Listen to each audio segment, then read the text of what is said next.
Magandang araw po sa ating lahat. Ako po si Renz Axel Nuestro at ngayon po itatalakayin ko ang ika-33 kabanata ng No Limitang Hari na may pamagat na Malayang Kaisipan. So si Elias ay palihim na dumating sa bahay ni Ibarra at sila'y nag-usap tungkol sa mga kaaway ng katipan ni Maria. Kahit na ang bungad ay kabutihan, pinayuhan ni Elias Ibarra dahil nagkalat ang kanyang kaaway. Nasabi rin ito na ang kanyang pagkakatuklas sa balak na pagpatay ng taong dilaw kay Ibarra sa araw na ng pagpapasinaya sa paaralan.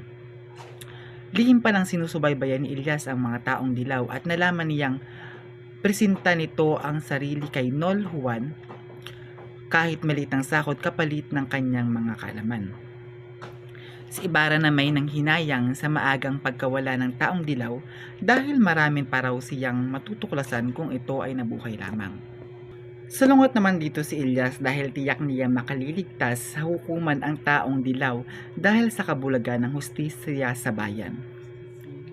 Dahil nagkaroon naman ng interes si Ibarra kay Elias dahil sa kanyang mga kaisipan at kakaiba kaysa ordinaryong mamamayan.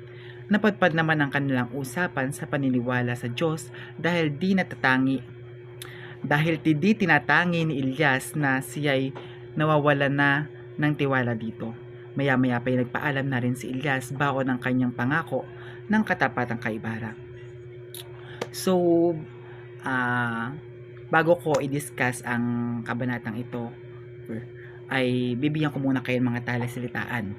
So, ito yung mga salita na nabanggit sa kabanata na maaring magdulot ng kalituhan sa mga manonood.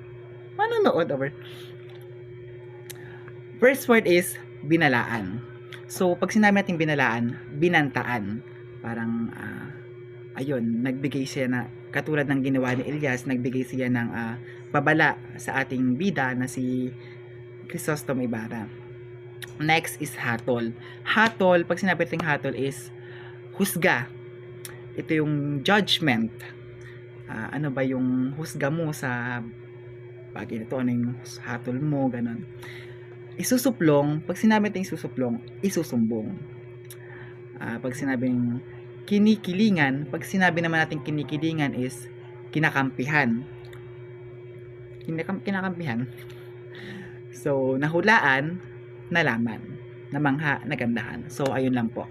So, basically, ang nilalaman lang ng Kabanata 33 na may pamagat na Malayang Kaisipan is